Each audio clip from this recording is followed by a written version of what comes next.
जय हिंद सारे विद्यार्थियों को मैं संजीव सिंह, आप सबका स्वागत है आर्मी द विजन पर। तो देखिए आज का जो क्वेश्चन हम लोग सॉल्व करेंगे, ये क्वेश्चन आपके एनटीपीसी के एग्जाम में 7 जनवरी 2021 को ये क्वेश्चन सब आए हुए थे। ठीक है, तो देखिए पहला क्वेश्चन जो आपका है, क्योंकि इस समय हम लोग क्या करें, जो एनटीपीसी में जो क्वेश्चन आए हुए हैं पहले उनको देखेंगे। ज्यादा तो नहीं पढ़ना है, लेकिन इतना पढ़ना है कि उसके हम पूरे स्टैंडर्ड को समझ जाएं कि किस लेवल के क्वेश्चन आपके एग्जाम में आते हैं। ठीक है, तो बस इतना जान लीजिए, एक दो क्लास हम लोग और ले लेंगे, उस पर सारी चीजें क्लियर हो जाएंगी। उसके बाद क्या करेंगे, हम लोग पूरा एकदम चैप्टर वाइज चीजों को अच्छे से एग्जाम के पहले क्लियर कर लेंगे। ठीक है, चलिए देखिएगा आज का जो पहला क्वेश्चन यहाँ पर आपका दिया हुआ है, ये क्वेश्चन आपका मेंसुरेशन का है। मेंसुरेशन का है, और मेंसुरेशन में जानते हैं दो भाग होता है मेंसुरेशन का, एक होता है 2D और एक होता है मेरे भाई 3D।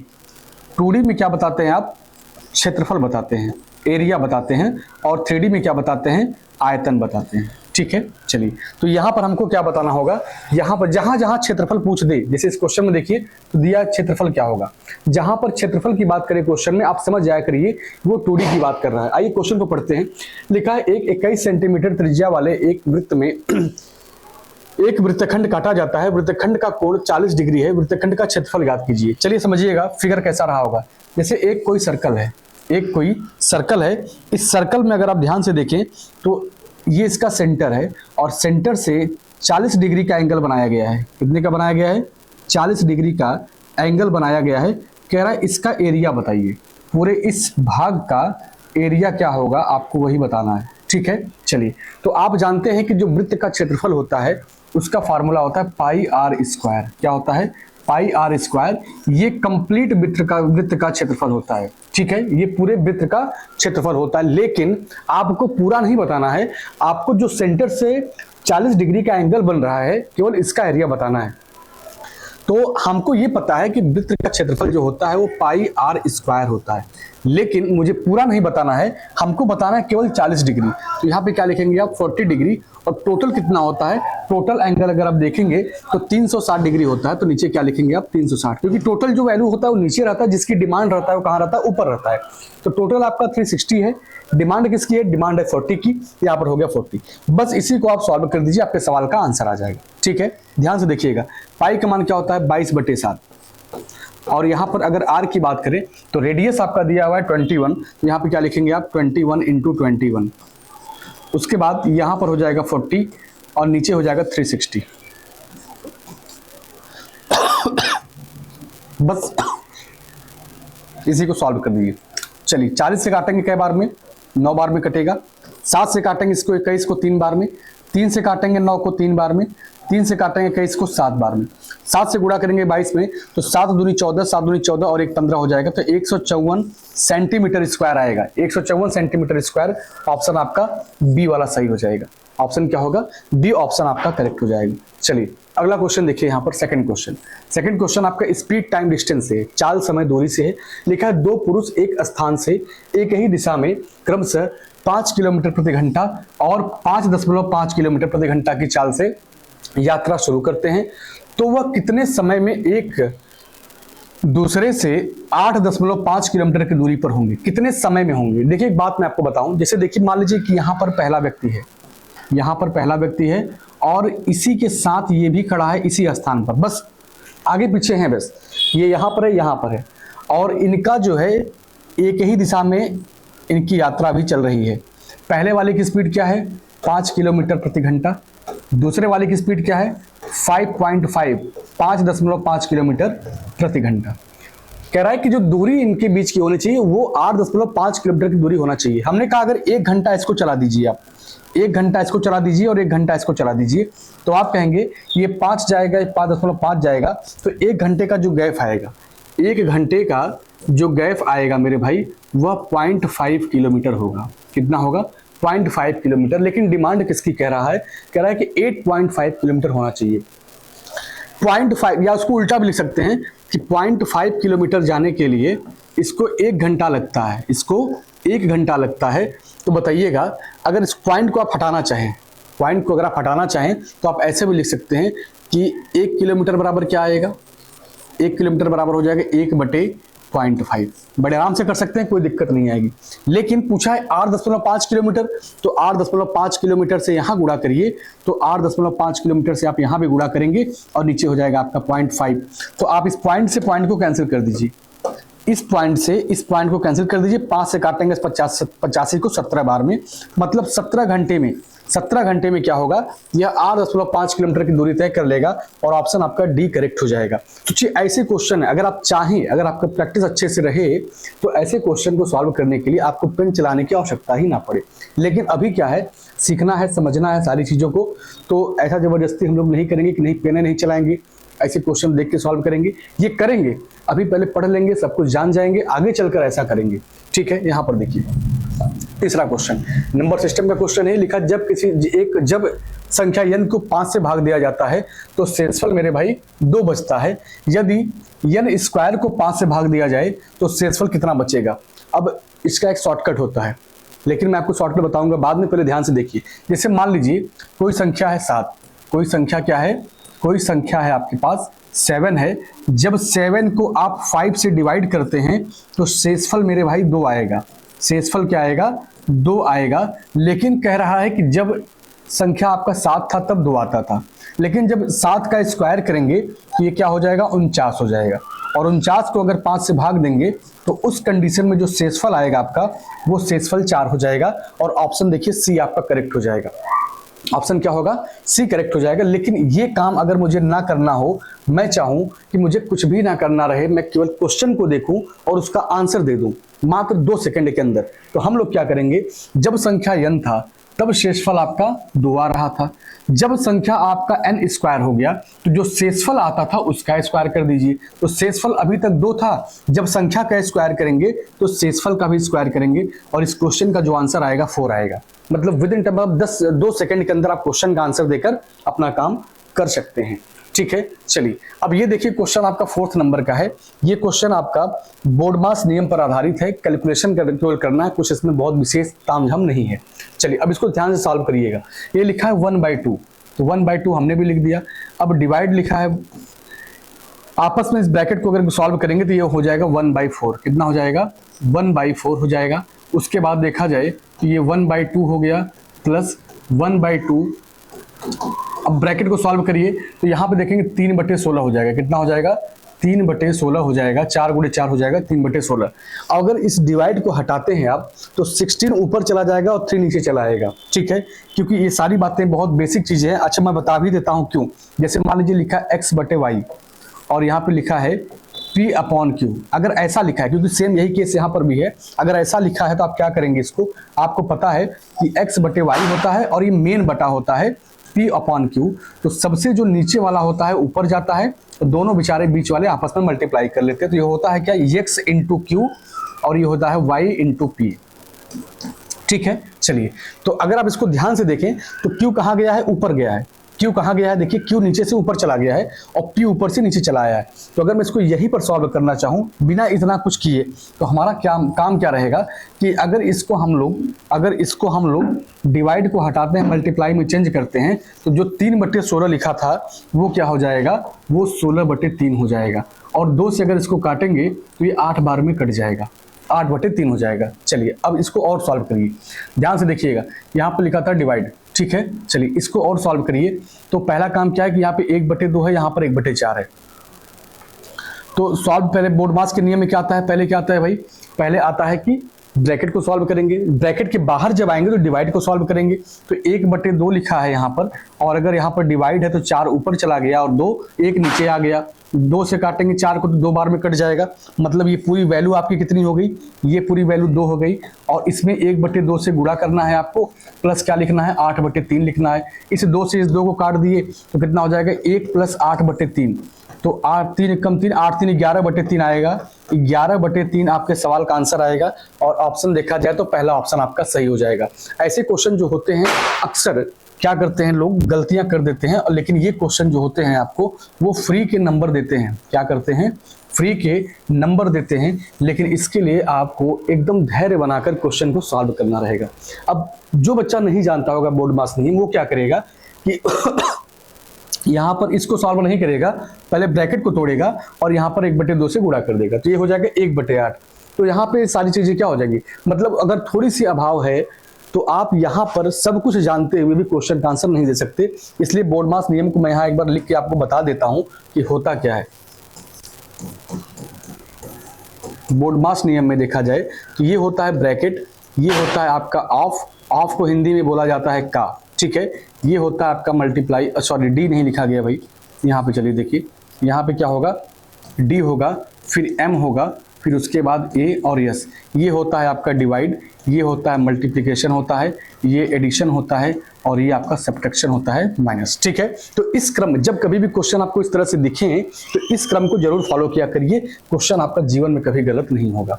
चलिए अगला क्वेश्चन देखिए 5 नंबर का, क्या लिखा है यहाँ पर कि यदि किसी वस्तु के विक्रय मूल्य में 50 रुपए की कमी कर दी जाए तो 5% का लाभ होता है, 5% की हानि में बदला जाता है। हाँ ठीक है, 5% के लाभ 5% के हानि में बदल जाता है, तो उसका प्रारंभिक विक्रय मूल्य क्या था, ठीक है। चलिए अब बताइए, मुझे पता नहीं है, हमने क्या मान लिया कि जो उसका सेलिंग प्राइस रहा होगा वो कितना रहा होगा, एक्स रहा होगा, कितना रहा होगा, एक्स रहा होगा। चलिए देखिएगा, अब ध्यान समझिएगा इसको, अगर यहाँ पर एक्स रुपया था उसका प्रारंभिक सेलिंग प्राइस, तो 5% का उसको क्या हो रहा था भाई, लाभ हो रहा था, 5% का क्या हो रहा था, लाभ हो रहा था।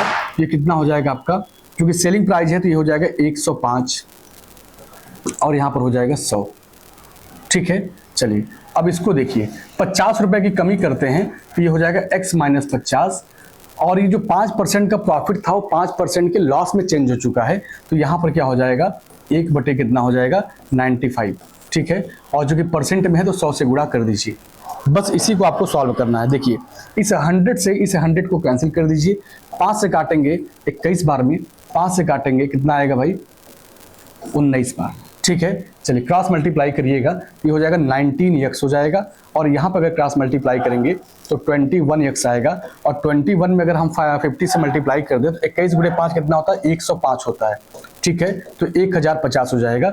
अब निगेटिव, अब चूंकि देखिए ये वैल्यू बड़ा है, जो x वाला वैल्यू बड़ा उसको वहीं रहने दीजिए, छोटे वाले को आगे पीछे सेट कर दीजिए, इसको उठा के इधर लाइए, ये हो जाएगा 1050, और इधर आएगा तो ये क्या हो जाएगा, 2x हो जाएगा। x सब जब 2 को यहाँ से हटाएंगे, तो यहाँ से क्या करना पड़ेगा, 2 से भाग, और जब 2 से भाग देंगे कितना आएगा, 2 5 10, और उसके बाद हो जाएगा 2 दूनी 4, 2 5 10, 525 आएगा। 525 ऑप्शन आपके डी में दिया है, डी आंसर आपका करेक्ट हो जाएगा, डी आंसर क्या होगा आपका, करेक्ट हो जाएगा, और यही आएगा x की वैल्यू जो आपने सेलिंग प्राइस मान के पहले से रखा हुआ था, ठीक है। चलिए लगा लीजिएगा क्वेश्चन, सोचिए क्वेश्चन एक लाइन के, केवल अगर कैलकुलेशन आपका अच्छा रहेगा तो मेरे भाई मैं आपको बता रहा हूँ कि 20 सेकंड से ज़्यादा नहीं लगेगा, 25 सेकंड ज़्यादा, लेकिन उसके लिए आपका पेन तेजी से चलना चाहिए, क्योंकि यहाँ पर हम लोग अभी सीख रहे हैं, सारी चीज़ें समझ रहे हैं, तो जल्दीबाजी नहीं करना है, स्टेप बाय स्टेप सॉल्व करेंगे क्वेश्चन को। अगला क्वेश्चन देखिए, लिखा है एक निश्चित धनराशि पर 4% की वार्षिक दर से 2 वर्ष के लिए लगने वाले चक्रवृद्धि ब्याज की गणना वार्षिक तौर पर होती है, और साधारण ब्याज का अंतर कितने का है, 20 रुपए का है, तो वह धनराशि ज्ञात कीजिए। देखिए कभी कभी एग्जाम में क्या होता है, मैं पहले दिन भी बताया था आपको कि 2 वर्ष दिया जाता है, 3 वर्ष दिया जाता है, ठीक है, 2 वर्ष और 3 वर्ष दिया जाता है, लेकिन एक ऐसा फार्मूला मैं आपको बता दूंगा कि 2 वर्ष 3 वर्ष नहीं, वो 40 वर्ष दे दे, वो 50 वर्ष दे दे, वो 75 वर्ष कुछ भी दे दे, वो 100 वर्ष दे दे, कुछ भी दे दे, कोई दिक्कत नहीं होगा। उस फार्मूले से आप चाहे 2 वर्ष का हो चाहे 3 वर्ष का हो, सबका आंसर बड़े आराम से आप देंगे, लेकिन अभी उस चीज को बताने के लिए पूरा डिटेल में मुझे समझाना पड़ेगा, जो कि यहाँ पर पॉसिबल नहीं है। तो जब हम लोग चैप्टर वाइज चीजों को पढ़ेंगे तो वहां पर मैं आपको बताऊंगा। फिलहाल अभी 2 वर्षों का दिया है, तो 2 वर्षों का फार्मूला क्या होता है, डी बराबर होता है PR² बटे ये होता है 100 का स्क्वायर, ठीक है। चलिए डी क्या होता है, जो CI और SI का अंतर होता है वो डी होता है, तो ये हो जाएगा 20 अंतर है। प्रिंसिपल कितना है, प्रिंसिपल तो भाई पूछ रहा है, प्रिंसिपल नहीं पता है। रेट कितना था आपका, रेट दिया 4%, तो 4 का स्क्वायर करेंगे तो हो जाएगा 16, और यहाँ पर 100 का स्क्वायर है, मतलब 100 गुणे 100 है। बस इसी को सॉल्व करना है आपको, इसी को सॉल्व कर लीजिए, आंसर आपके सामने आ जाएगा। चलिए 4 से काटेंगे इसको 4 बार में, 4 से काटेंगे इसको 5 बार में, ठीक है। चलिए 4 से काटेंगे इसको कई बार में, 25 बार में, 25 गुणे 5 कितना होता है, 125 होता है, और 2 जीरो और लगा दीजिए, 2 जीरो और लगा दीजिए, 12,500 आपके सवाल का आंसर आएगा। और ऑप्शन ए, पहला ऑप्शन आपका क्या हो जाएगा, पहला ऑप्शन आपका सही हो जाएगा। ये आपका 2 वर्षों का है, ये आपका क्या है, ये आपका 2 वर्षों का है। अगर मान लीजिए वहीं पर नोट करके लिख लीजिएगा, अगर मान लीजिए 3 वर्षों का दे दिया जाए, 3 वर्ष का दे दिया जाए, तो आप क्या बताएंगे, डी बराबर पी आर स्क्वायर बटे 100 का स्क्वायर ब्रैकेट में 300 प्लस आर, 300 आर, ठीक है। बस यही करना रहेगा, बस आपको यही करना रहेगा, ठीक है। चलिए अगला क्वेश्चन देखिएगा, 7th नंबर का क्वेश्चन देखिएगा। 7th नंबर का क्वेश्चन क्या बोल रहा है, रेशियो का क्वेश्चन है। लिखा है 2 संख्याओं का अनुपात यहाँ पर दिया है 2:3। लिखा है दोनों संख्याओं में 4 जोड़ने पर अनुपात 7:10 हो जाता है, तो दोनों संख्याओं के बीच का अंतर ज्ञात कीजिए। चलिए 2 संख्या दिया है, चूंकि ये एग्जैक्ट वैल्यू नहीं है, ये रेशियो में है, तो रेशियो ये कहता है कि अगर मैं रेशियो में हूं तो मुझमें और उसमें या किसी में भी, जितने संख्याएं यहाँ रेशियो में दी है, किसी में भी किसी संख्या से गुणा कर दिए, कोई फर्क नहीं पड़ता। अगर इसको हमें एग्जैक्ट संख्या बनाना हो तो हम यहाँ पर 2x लिख दें और यहाँ पर 3x लिख दें, तो अब जाकर ये क्या बन गया, ये कंप्लीट संख्या बन चुका है। क्योंकि अगर x को कैंसिल करेंगे तो भी 2:3 ही आएगा आपका, ठीक है। तो चलिए ये 2x हो गया और ये क्या हो गया आपका, ये आपका 3x हो गया। कह रहा इन दोनों संख्याओं में 4 जोड़ दीजिए। चलिए इसमें भी हमने 4 ऐड कर दिया और इसमें भी हमने 4 ऐड कर दिया। ऐड करने के बाद ये रेशियो होता है 7:10 का। बस क्रॉस मल्टीप्लाई करना है, देख लीजिए 10 से गुणा करेंगे तो हो जाएगा 10 दूनी 20x हो जाएगा, 10 चौक 40 हो जाएगा और 7 त्रिक 21x हो जाएगा। उसके बाद देखा जाए 7 चौक 28 हो जाएगा। चलिए अब x वाले को एक तरफ, वो भी ध्यान दीजिएगा, जो बड़ा रहे अपने आप में उसको वहीं छोड़ दीजिएगा, छोटा वाला भाग दौड़ करता रहेगा। तो इस यहाँ से उठ के यहाँ जाएगा तो 21 में से 20 कम करेंगे तो x आएगा, और 40 को यहाँ रहने दीजिए, 40 में से अगर 28 कम करेंगे तो क्या आएगा, 12 आ जाएगा। तो x बराबर क्या आ गया है, 12 आ चुका है। पूछा क्या है, दोनों संख्याओं के बीच का अंतर बताइए, तो बताइएगा ये 2x है, ये 3x है, अगर इसका अंतर लेंगे तो क्या आएगा, x आएगा, और x का मान पहले से ही दे रखा है 12, तो ऑप्शन क्या होगा आपका, ऑप्शन आपका सी करेक्ट हो जाएगा, ऑप्शन आपका सी करेक्ट हो जाएगा। चलिए अगला क्वेश्चन देखिए, टाइम एंड वर्क का क्वेश्चन है। क्योंकि देखिए आप देख रहे हैं कि जितने भी क्वेश्चन आप पढ़ रहे हैं सब क्वेश्चन आपके 7 जनवरी 2021 के एग्जाम में सब पूछा गया है, ठीक है। इस डेट को आप पेपर खोल के देख लीजिएगा, ओपन करके सारी चीजें देख लीजिएगा, हर एक क्वेश्चन आपको 7 जनवरी 2021 के शिफ्ट में आपको मिलेगा। क्योंकि यहाँ पर अगर क्वेश्चन का लेवल ये है तो मुझे बहुत परेशान होने की आवश्यकता नहीं है, हम लोग इसी लेवल के हिसाब से थोड़ा सा अप करके बस पढ़ाई करते रहेंगे। ऐसा नहीं कि मैं तैयारी कर रहा हूँ एनटीपीसी का क्वेश्चन लगाए हम सीजीएल लेवल का, तो कोई मतलब उसका है नहीं, ठीक है। आपका समय और आपका मेहनत सब व्यर्थ जाएगा। तो हम जिस एग्जाम की तैयारी कर रहे हैं उसी एग्जाम के लेवल की हमको पढ़ाई भी करनी चाहिए, ठीक है। चलिए यहाँ पर देखिएगा, यहाँ पे लिखा है 5 पुरुष किसी दीवार को 12 दिन में बना लेते हैं, तो मूल दीवार से 50% अधिक दीवार 10 दिन में बनाने के लिए कितने पुरुषों की आवश्यकता पड़ेगी। देखिएगा यहाँ पर एक फॉर्मूला होता है MDH, आपके घरों में, आप जिससे अपने घरों में देखते होंगे, MDH एक मसाला होता है जो सब्जियों में डाला जाता है, MDH मसाला होता है। और यहाँ पर लिखेंगे W और R। ये क्या बताता है कि M का मतलब होता है आदमी, M का मतलब क्या होता है, मैन, ये होता है आदमी, ठीक है। अगर D की बात कर रहा है तो D का मतलब होता है दिन, कितने दिन लगेंगे। H की अगर बात करेंगे तो H का मतलब होता है घंटा या समय, ठीक है, इतना घंटा काम करता है, इतने समय तक पर डे काम करता है, ठीक है। अगर W की बात किया जाए तो W होता है कार्य, कितने कार्य को करना है। और R की अगर बात करेंगे तो R होता है रुपया या पैसा, ठीक है, रुपया या पैसा। तो जरूरी नहीं है कि हर क्वेश्चन में 5 डाटा दिए जाएं, जरूरी ऐसा बिल्कुल भी नहीं है कि हर क्वेश्चन में 5 के 5 डाटा दिए जाएं। हो सकता है 2 ही डाटा दे के आपसे पूछ ले, हो सकता है 3 दे दे, 4 दे दे, 5 के 5 दे दे, लेकिन ये कंपलसरी नहीं है कि अगर आप क्वेश्चन लगा रहे हैं तो 5 डाटा यहाँ पर देना अनिवार्य हो, ठीक है। अब चलिए, तो आपको याद हो गया होगा कि जो इसका फॉर्मेट है MDH है, क्या है, MDH है, MDH, ये ऊपर रहता है, और काम करेंगे तो पैसा कमाएंगे, ठीक है, काम करेंगे तो पैसा कमाएंगे। बस अब ध्यान से देखिए, 5 पुरुष, आदमी M लिखा है, M ऊपर रहेगा, 5 पुरुष किसी दीवार को 12 दिन में बना लेते हैं, दिन की बात कर रहा है, 12 दिन में बना लेते हैं। उसके बाद क्या बोला है, तो मूल दीवार, ऐसी ही दीवार बनाने, ऐसी दीवार से 50% ज्यादा, अगर यहां पर मान लेते हैं कि ये 100% है, ये 100% है, मान लेते हैं ऐसा कि 100% है, तो कह रहा 50% ज्यादा, 50% ज्यादा का मतलब है अब यहाँ पर 150 हो जाएगा, ठीक है, करा 10 दिन में ही बनाना है, 10 दिन में बनाना है, कितने आदमियों की आवश्यकता पड़ेगी। हमने मान लिया कि यहाँ पर x आदमी काम करेंगे, ठीक है, बस इसी को सॉल्व करना है। ध्यान से देखिए, 100 से 50 से काटेंगे 2 बार में, 50 से काटेंगे इसको 3 बार में। चलिए अब कुछ सॉल्व करिए भाई। देखिए 2 से काटेंगे इसको कई बार में, 6 बार में, ठीक है, 6 बार में। 5 से काटेंगे इसको कई बार में, 2 बार में। 2 से काटेंगे इसको कई बार में, 3 बार में। 3 गुणे 3 कितना होता है, 9 होता है। x बराबर क्या आ गया, 9 आ गया। पूछा क्या है, बनाने के लिए कितने पुरुषों की आवश्यकता होगी। अब देखिए यहाँ पर 9 पुरुषों की आवश्यकता होगी।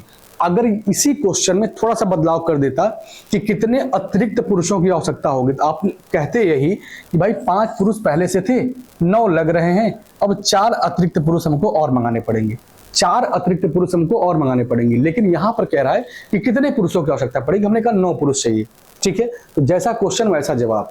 अतिरिक्त की बात करता तो 5 पहले थे, अब 9 हो गए हैं, तो 4 की आवश्यकता मुझे अतिरिक्त हो गई है, ठीक है। अगला क्वेश्चन देखिए, लिखा है किसी कार के मूल्य में प्रति वर्ष 20% की दर से अवमूल्यन, अवमूल्यन का मतलब होता है कमी, अवमूल्यन का मतलब क्या होता है, कमी होता है, कमी होता है। 2 वर्ष बाद कार का मूल्य इतना रुपया हो जाता है, तो कार की वास्तविक कीमत बताइए। मतलब कार देखिए आप खरीद के लाए, मान लीजिए आप 10 लाख का कार खरीद के लाए, ठीक है, 10 लाख का कार खरीद कर लाए, और ऐसा नहीं कि 10 लाख खरीद कर लाए 2 साल बाद ये 12 लाख 14 लाख का बिकेगा, जमीन तो है नहीं है। जब इसको आप 2 साल के बाद बेचेंगे, जब इसको आप 2 साल के बाद बेचेंगे, तो जाहिर सी बात है कि 10 लाख की कार आपकी हो सकता है कि 7 लाख में बिक जाए, हो सकता है 8 लाख में बिक जाए। मतलब ये वैल्यू क्या होगा, हमेशा कम ही होना है, हमेशा क्या होना है, कम होना है, बढ़ना नहीं है। अगर इसी की जगह पर, अगर ये कार की जगह पर अगर ये क्या रहा होता, अगर ये जमीन रहा होता, मकान रहा होता, तो इसकी कीमत हमेशा क्या होती, इसकी कीमत हमेशा बढ़ती। लेकिन गाड़ियों की कीमत जो होती है वो हमेशा क्या होती है, घट जाती। गाड़ी हुआ, मोबाइल हुआ, जितने भी आपकी वस्तुएं यूज होने लगती हैं उनकी कीमत हमेशा घटती रहती है। चलिए अब यहाँ पर देखिएगा, जो कार हम खरीद के लाए थे वो कितने का था, सॉरी जब बेचे हैं तो कितने में बेचे हैं, 4,80,000 में बेचे हैं। तो इसका मतलब जब खरीदे रहे होंगे तो इससे महंगा ही रहा होगा, इससे महंगा ही रहा होगा। तो हमने मान लिया कार की जो कीमत थी वो x रुपया था। अब चूंकि 20% की कमी हो रही है तो 80/100 कह रहा है, एक बार नहीं 2 साल तक चलता है, फिर 80/100। अब बेचे कितने में, इसको हम 4,80,000 में बेच दिए हैं, 4,80,000 में बेच दिए हैं, ठीक है। चलिए अब बस इसको सॉल्व कर दीजिए, आपका आंसर आ जाएगा, आपका आंसर आएगा। देखिए कैसे आएगा। 0 से 0 क्या हुआ, 2 0 से 2 0 कैंसिल हो गया। 8 से काटेंगे 48 को, 6 बार में कट जाएगा। और काटिए इसको, देखिएगा 2 से काटेंगे इसको 3 बार में कटेगा, 2 से काटेंगे इसको 4 बार में कटेगा, 4 से काटेंगे 100 को 25 बार में कटेगा। 25 या 75, 25 या 75, और 2 0 यहाँ पे बचा है, 2 0 यहाँ पे, 4 0 लगा दीजिए, आपका आंसर 75 के आगे 4 0, ऑप्शन आपका बी सही। ऑप्शन क्या होगा आपका, बी ऑप्शन आपका करेक्ट हो जाएगा, ठीक है। चलिए अगला क्वेश्चन देखिए, यहाँ पर चक्रवृद्धि ब्याज पर जमा की गई 12,000 रुपए की धनराशि 5 वर्षों में दोगुनी हो जाती है, तो वह धनराशि 15 वर्षों में कितनी हो जाएगी। यहाँ पर नियम बता रहा है कि आप कुछ भी पैसा जमा किए हैं 5 साल में दुगुना हो जाता है। चलिए भाई, हमने मान लिया 1 रुपया हम जमा किए, 1 रुपया जमा किए, और कै साल के लिए, कह रहा है कि 5 साल के बाद, 5 साल के बाद। चलिए अगर मैं 1 रुपया किसी को देता हूं तो 5 साल के बाद ये कितना होता है, दोगुना हो जाता है। यहाँ पे लिखा है 2 गुना हो जाता है, ठीक है, अच्छी बात है, फायदा हो रहा है। कह रहा है तो 15 साल बाद कितना होगा। अगर ये 5 साल बाद दोगुना हुआ है, तो अगर मैं इसको दे दूं, तो फिर 5 साल बीतेगा, और 2 से बढ़ के 2 का दोगुना कितना हो जाएगा, 4। अगर मैं फिर इसको कह दूं तो ये फिर 5 साल बाद कितना हो जाएगा, ये हो जाएगा 4 का दोगुना कितना भाई, 4 का दोगुना हो जाएगा 8, 4 का दोगुना कितना हो जाएगा 8। मतलब अब सोचिए, लेकिन क्वेश्चन कह रहा है कि ये 1 रुपया नहीं था, ये कितना था, 12,000 था। ये कितना था, 12,000 था। तो 1 को 12,000 बनाने के लिए आपको 12,000 से गुणा करना पड़ेगा। तो यहाँ पर 8 अब हुआ है ना, ये तो जब हम 1 माने थे तब ये 8 हुआ है, लेकिन अगर यहाँ पर 12,000 से गुणा किए हैं तो यहाँ पर भी आपको 12,000 से गुणा करना पड़ेगा। और 12,000 में अगर 8 से गुणा करेंगे, 12 8 96 होता है, तो वो पैसा जाकर आपका 96,000 रुपया बन जाएगा, और यही आपके सवाल का आंसर होगा। 96,000 देखिए ऑप्शन आपके बी में दिया हुआ है। ऑप्शन किस में दिया मेरे भाई, बी ऑप्शन आपका करेक्ट हो जाएगा। चलिए अब देखिए इस क्वेश्चन को अगर फार्मूले से लगाते हैं आप तो बड़ा लेंदी होता है, इसलिए कहा जाता है कि जब भी आप अर्थमेटिक पढ़ते हैं तो शुरुआत में क्या किया करिए कि शुरुआत में रेशियो और परसेंटेज, रेशियो और परसेंटेज 2 चैप्टर बहुत इंपॉर्टेंट होते हैं, 2 चैप्टर बहुत इंपॉर्टेंट होते हैं, उनको आप जरूर पढ़ा करिए। चलिए अब देखिए अगला क्वेश्चन आपका, अगला क्वेश्चन लिखा निम्नलिखित को सरल कीजिए। यहाँ पर छोटा सा कैलकुलेशन है, तो कैलकुलेशन करना तो भाई आसान है, कोई बहुत बड़ी बात तो है नहीं, ठीक है। अब देखिए कैसे सॉल्व करेंगे। अब इसमें इसको क्या करना है, सॉल्व करना है। चलिए हम इधर से सॉल्व करते हैं, इधर राइट साइड से। 0.2 इंटू 0.2 क्या हो जाएगा, 0.04 हो जाएगा। कितना हो जाएगा, 0.04 हो जाएगा। और घटाना किस में से था, 0.04 में से घटाना है। चलिए इसको घटाना है। अब यहाँ पे क्या करना है भाई, यहाँ पे लिखा है 4, यहाँ पे क्या लिखा है 4 लिखा है, मल्टीप्लाई 1/2 लिखा है। चलिए पहले इतने को सॉल्व कर ले, या चलिए इसको भी सॉल्व करिए। इस 2 से काटेंगे इसको तो क्या आएगा, ये ब्रैकेट में आएगा 0.2, कितना आएगा 0.2। चलिए इसको भी छोड़ के रखिए, इसको भी छोड़ के रखिए, बस इतने को सॉल्व करते हैं। 0.04 कैंसिल हो गया, घट गया आपस में, बचा क्या 1। और 1 से किसी संख्या में गुणा करें या ना करें कोई फर्क नहीं पड़ता है, तो ये क्या हो जाएगा आपका 1 ही रहेगा। तो 2 में अगर 4 में अगर 2 से भाग देंगे तो क्या आएगा, 2 आएगा। मतलब पूरे वैल्यू को हमने सॉल्व कर लिया, आया है 2 मेरे पास, ठीक है। अब यहाँ पर देखिए क्या लिखा है, 0.2 लिखा है, 0.2 लिखा है। अब इसमें क्या करना है आपको, ये 0.2 लिखा है और यहाँ पर आपको डिवाइड क्या करना है, 0.2 से डिवाइड करना है। चलिए अब ध्यान से देखते रहिए। और गुणे में क्या लिखा है आपका, 2.2 लिखा है। तो 0.2 से कैंसिल हो जाएगा, बचेगा क्या आपका 2.2 माइनस क्या है आपका 2 है, माइनस क्या है आपका 2 है। तो 2 में से अगर 2.2 में से अगर 2 माइनस करेंगे तो आएगा 0.2, क्या आएगा 0.2 आएगा। ऑप्शन आपका बी सही हो जाएगा। छोटा सा कैलकुलेशन था, लेकिन अगर ये भी नहीं कर पा रहे हैं आप तो समझिए कि आप अपने सिलेक्शन से बहुत दूर जा रहे हैं, क्योंकि ये सब क्वेश्चन जो होते हैं इसमें कोई बहुत लॉजिक नहीं रहता, बहुत सोचना नहीं रहता। एक छोटा सा नियम होता है, और वो नियम क्या होता है, बोर्ड मास का नियम होता है। क्या होता है, बोर्ड मास का नियम होता है। अगर ये अच्छे से आप पढ़ लिए, इस पर अगर आप 50 सवाल लगा लिए, 50 क्वेश्चन भी अगर आप लगा लेते हैं तो सब कुछ समझ लीजिए सीख गए हैं, कोई दिक्कत नहीं होगी। अब यहाँ पर देखिए 12 नंबर का क्वेश्चन लिखा क्या है, यदि रूट यहाँ पे लिखा 3 tan 2 theta minus 3 is equal to 0, तो थीटा का मान बताइए। देखिए यहाँ पे लिखा √3 tan 2 थीटा लिखा है, बराबर क्या लिखा है, इस 3 को अगर उधर भेज दें तो कितना चला जाएगा 3। और 3 को लिख सकते हैं क्या हम लोग, √3 इंटू √3 लिख सकते हैं, ऐसा लिख सकते हैं, कोई दिक्कत नहीं है। तो चलिए अब इसको देखिए करना क्या है इसमें देखिए इस 3 से इस 3 को काट दीजिए तो आएगा tan 2 theta is equal to √3। और किसका मान √3 होता है, तो आप जानते हैं कि tan 60 का मान होता है। तो 2 थीटा बराबर क्या हो जाएगा, tan 60 हो जाएगा। तो देखिए tan से tan कैंसिल, और 2 थीटा बराबर अगर 60 है तो थीटा बराबर क्या आएगा, थीटा बराबर आएगा 30। यही आपके सवाल का आंसर है, ऑप्शन आपका डी सही हो जाएगा, ठीक है। चलिए अगला क्वेश्चन देखिएगा, अगला क्वेश्चन देखिए 13 नंबर का। यहाँ पे लिखा है, एक छात्र ने किसी परीक्षा में 65% अंक प्राप्त किया, 65% अंक पाता है और वह 20 अंकों से क्या होता है, फेल हो जाता है, ठीक है। 20 अंकों से फेल हो जाता है, 20 अंकों से फेल हो जाता है। छात्र ने उसी परीक्षा में 80% अंक पाया और यह 5% अधिक अंक पाता है, तो परीक्षा का पूर्णांक ज्ञात कीजिए। परीक्षा का पूर्णांक ज्ञात कीजिए, ठीक है। ध्यान से देखिएगा, ध्यान समझिएगा।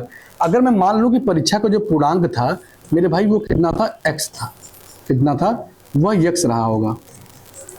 अब सोचिए x नंबर अगर पाया होगा, x का अगर 65% अंक पाता है तब भी वो पास नहीं होता, फेल हो जा। हमने कहा नहीं, इसको पास कराइए, किसी भी तरह से पास कराइए। तो कहा भाई 20 नंबर इसमें ऐड कर दीजिए, 20 नंबर से फेल हो रहा था, 20 नंबर जोड़ देंगे तो पास हो जाएगा। हमने कहा बस ठीक है, बच्चा पास होना चाहिए। यहाँ पे देखिए वो कहता है कि 80% अगर पाता, 80% मतलब इसी x का 80% अगर वो पा जाता तो क्या होता, तो कह रहा है कि तब ज्यादा हो जाएगा। हमने कहा ज्यादा भी न दीजिए उसको बस पास ही करिएगा।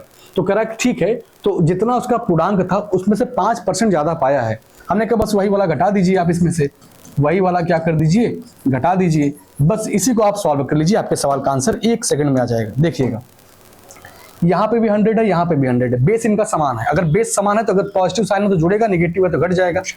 यहाँ पर 80x है, यहाँ पर 5x है, घटाएंगे तो कितना आएगा, 75 आएगा। 75 x हो जाएगा बटे कितना हो जाएगा 100 हो जाएगा। इधर देखिएगा।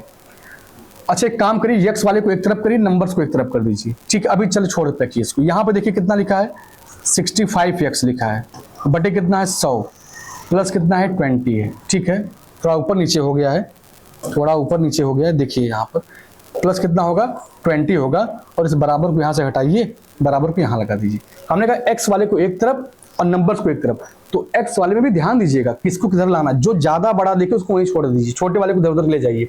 इसको उठाइए उधर ले जाइए। जब इसको उठा के उधर ले जाएंगे तो यहाँ से हट जाएगा, और हट के कितना चला जाएगा, ये माइनस हो जाएगा 65x। माइनस कितना हो जाएगा 65x हो जाएगा बटे कितना हो जाएगा 100। अब यहाँ भी देखिए बेस समान है, नेगेटिव साइन होगा तो घटेगा, पॉजिटिव होगा तो जुड़ेगा। आपने कहा नेगेटिव है, 75 में से 65 कम करेंगे क्या आएगा 10 आएगा। 10x बटे कितना 100, और ये किसके बराबर है 20 के बराबर। तो एक जीरो से एक जीरो कट गया, और 20 में 10 से गुणा करेंगे तो x बराबर क्या आएगा 200 आएगा। और यही आपके सवाल का आंसर, ऑप्शन आपका डी सही हो जाएगा। ठीक है, तो चलिए आज की क्लास को हम लोग यहीं पर ब्रेक करते हैं, क्योंकि क्वेश्चन देखिए ज्यादा आपको इसलिए नहीं करा जा रहा है क्योंकि ये जो क्वेश्चन है आपके ये प्रीवियस ईयर में पूछे गए हैं। ठीक है, तो आप बस क्वेश्चन का लेवल देखिए, समझिए। बाकी आप 2-4 क्लास अगर कर लेंगे उसके बाद आपको सारी आइडिया मिल जाएगी कि क्वेश्चन का लेवल क्या है, किस किस चैप्टर से क्वेश्चन आ रहे हैं, तो उस पर आप फोकस करिए। बाकी आपको पढ़ाया जाएगा पूरा डिटेल में, चैप्टर वाइज चलेंगे। ठीक है, तो आज के लिए बस इतना ही। थैंक यू सभी को।